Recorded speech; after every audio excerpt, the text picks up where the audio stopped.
Hey, so I just wanted to talk about like a little bit about my life since I've moved here to Nashville. I'm originally from Rhode Island, but I was living in Maine when I moved to Nashville, and I literally took a bus from Portland, Maine, all the way down to Nashville, Tennessee, and it was crazy because I didn't sleep because I was afraid someone was going to steal my stuff, and I had like padlocks on my backpack because um, I had my documents in there with me, like all my important stuff, my social security card, my birth certificate, my wallet. Um, by the grace of God, I got here with all my stuff and didn't miss any boarding calls because by some miracle God wanted me to. But at every rest stop, I had to use ice because my lip piercing right here was swollen. Like this bottom lip was just swollen. It was like twice the size of the top lip. Yeah, that happened. Because I decided right before I left Maine, I'm like, I'm gonna look badass and get a lip piercing. People still came up to me and would ask me for directions. In fact, more people would ask me for cigarettes than ever before, but that's another story. Probably because of the lip piercing. But anyways, I moved here finally got here March 16th of 2016. I left an abusive household. I since tried to forgive my abusers, but, and I know that they'll probably disagree with that, but I know what my truth is, and I'm not going to hold on to that truth. And if they're forgiven, then they don't have to bitch about me saying that they were abusive. Just like learn your lesson and change. Um, and anyways, so I moved here, and at first I was living in a domestic violence shelter, and then I finally from March to July, and then in July I finally found an apartment. And luckily the shelter was paying the first like almost 9 months of rent that they paid, and they furnished the apartment too. And my pastor, her and her husband also helped me as well with some furnishings. And and I kind of fell into a depression because I had no life. I would just go to work and go to church and worry about everything and be really scared when guys would flirt with me. To this day, that still freaks me out a little bit. Um, I'd be scared when when people would knock on my door and I wouldn't answer, and I'd be scared when I'd walk home at night. And like when I moved into my apartment, the first 3 weeks there, like no, I'm not kidding you, the first 3 weeks, I had trouble sleeping. I had nightmares. I had anxiety attacks every night. I was getting mad at the domestic violence shelter because they promised me a therapist while I was living in my house for the first year, and she wasn't getting back to me, and I was like filing a grievance because like I needed to see someone about my anxiety. Um, and of course, I have to take care of my mental health. I have some mental health issues, and I finding a good mental health doctor like here in Tennessee is really difficult until I like later found Centerstone, which was probably about 2 years ago. I don't think I was getting like adequate mental health treatment. Because I had good doctors and bad doctors, but like Centerstone is really good. So I'd recommend them. And anyways, um, it took me a while to make friends at work, but I did make friends at work, and eventually I opened up about my past. But at first I kept that hidden. And I would work 45-hour weeks just to get extra money and save up for things. And or make up for what I spent too much of. Constantly going in and out of negative in the bank, and in 2017 I tried to get a car. I got the car, but crashed it because I'm not a defensive driver, and drivers here are crazy, and the GPS expected me to know where south was. I don't know where south is. I just assumed, and I assumed in the wrong direction. 5 lanes of traffic, not cool. Um, so yeah, I totaled the car.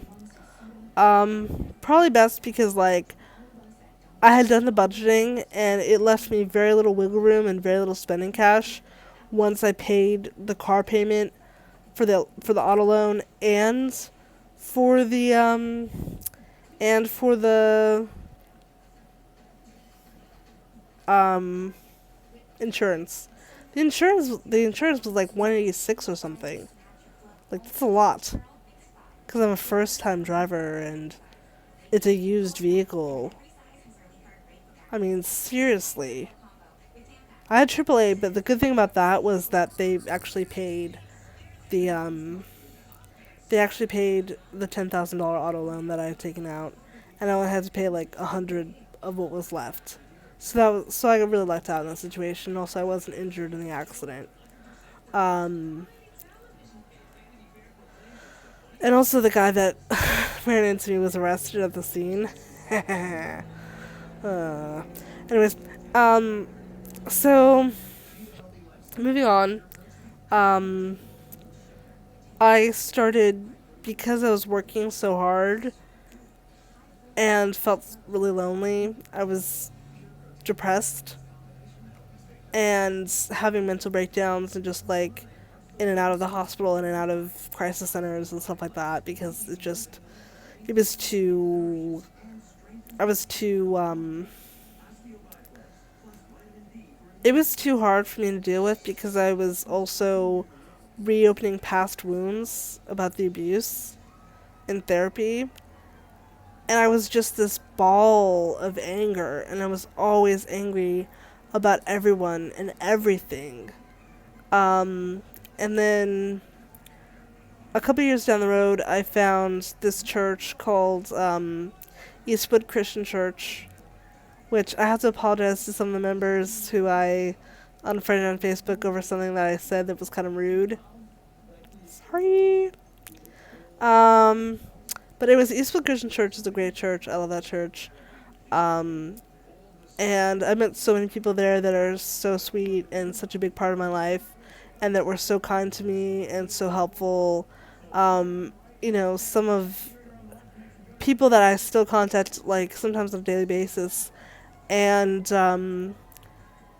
like, my friends at Eastwood, and some of them who've gone to, which I miss them, amazing people, just great.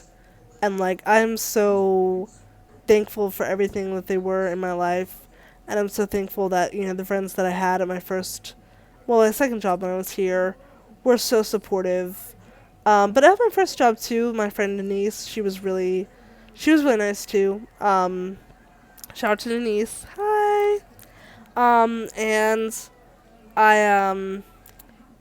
and then, I worked at the job for like 2.5 years. The second job. Oh my gosh. And, I think the reason what made me snap at the job was that I was being emotionally sabotaged by my abusive boyfriend, which I met in 2018, at outpatient therapy. Great place to meet someone, if you know what I mean. So he was abusive too, and, I lasted 16 months with him. 16 months too long. uh, and, because he was good to me at first, but, like, at the end of the relationship, he broke my phone, threatened to beat me up, and, was saying crazy stuff, and was off his meds. So one order of protection later, and I was in the domestic violence shelter again in December of 2019. And because I was working at the time, but because I felt, um, because um, I felt threatened by him. I didn't want to go to work. Also, I worked nights, so I didn't feel comfortable going to work. So I actually quit the job. I tried to go back, but they're like, you can't come back and go back and forth, and also we have to wait 6 months. So the whole back and forth thing made me realize when they said that, like, I really did hate this job. I probably shouldn't go back there because I really hate the job. Because they weren't letting me do customer service, and that's like my bread and butter. That's like something I excel in. That's something I love doing because I love to help people. And then um, in January, I was still in a domestic violence shelter. I got some extensions. I was looking at some jobs. My background check didn't go through with one job, and then um, they told me February, but it was actually March. And then in February, I did hear from another job, but the only thing was that when my case manager, I was homeless by then, and my case manager didn't give me a bus pass to go there.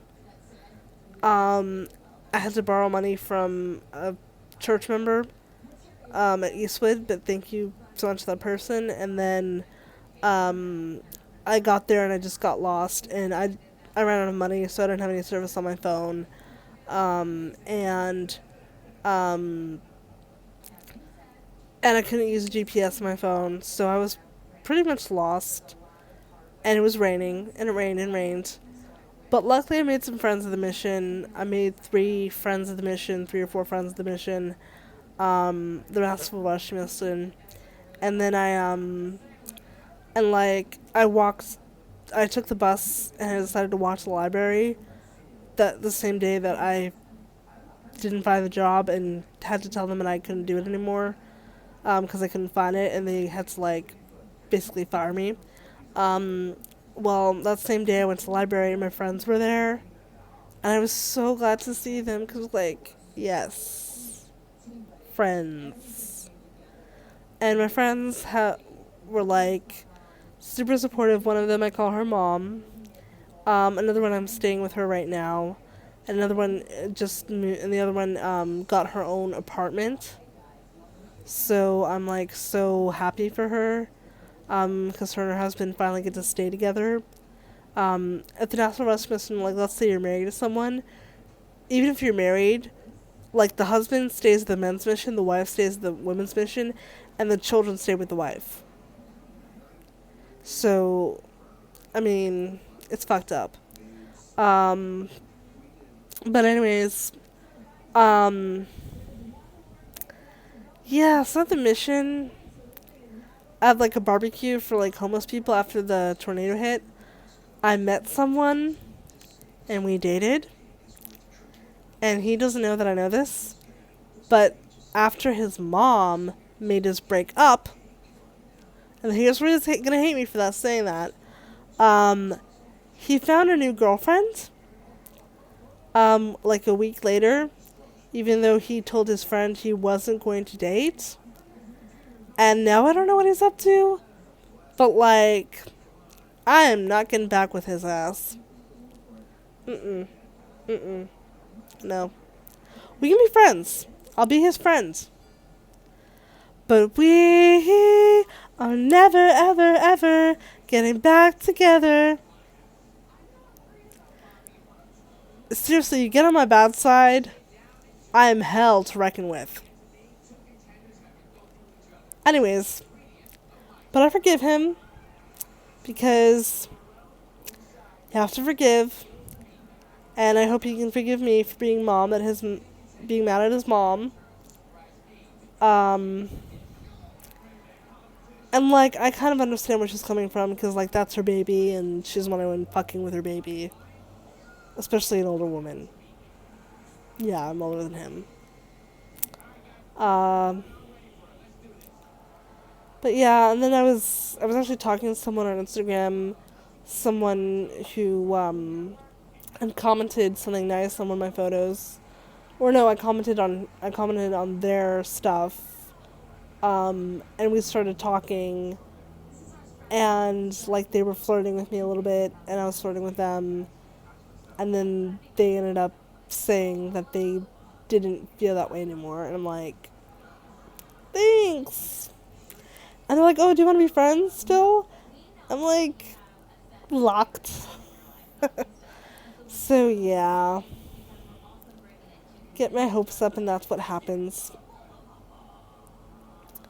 There was a guy earlier, like like a week or two ago, who was into me, and he was like constantly calling me beautiful and stuff like that.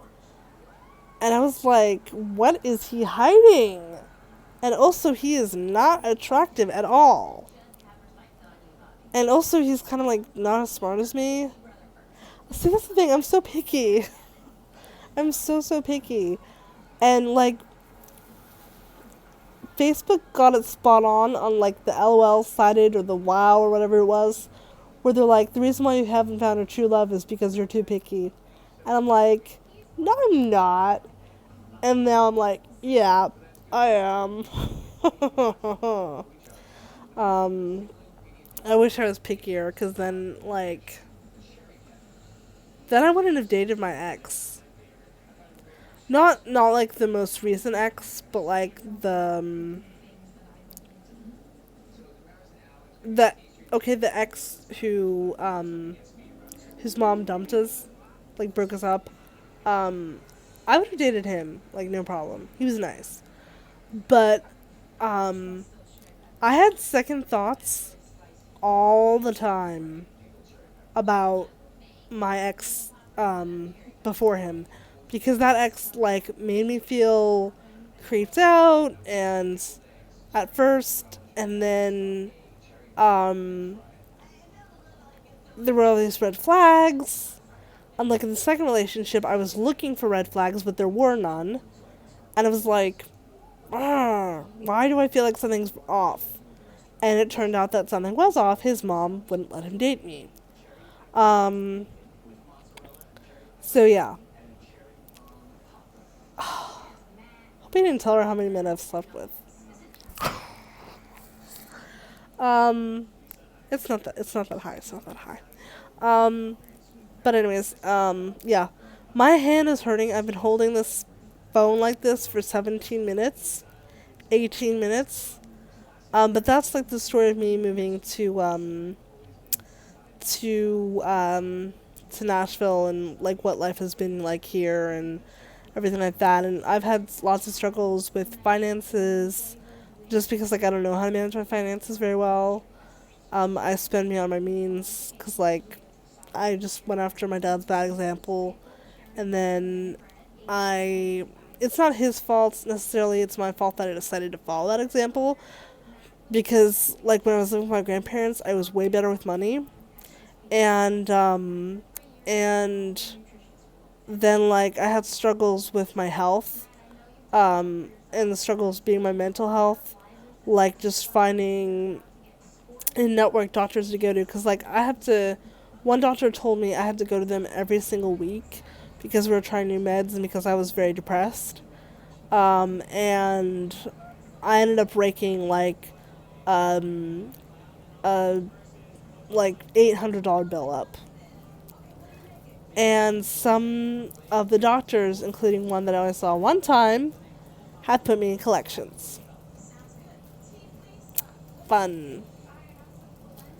So yeah, my credit is basically horrible. If y'all know anyone who like can like kill me and then like, but not like kill me, but like kill me in a sense, make me look dead, so I can come back, get a new identity, and then be someone with great credit, and like teach me along the way how to manage stuff and give me like a $20 an hour job, that would be fantastic. Okay, my arm's hurting. Bye.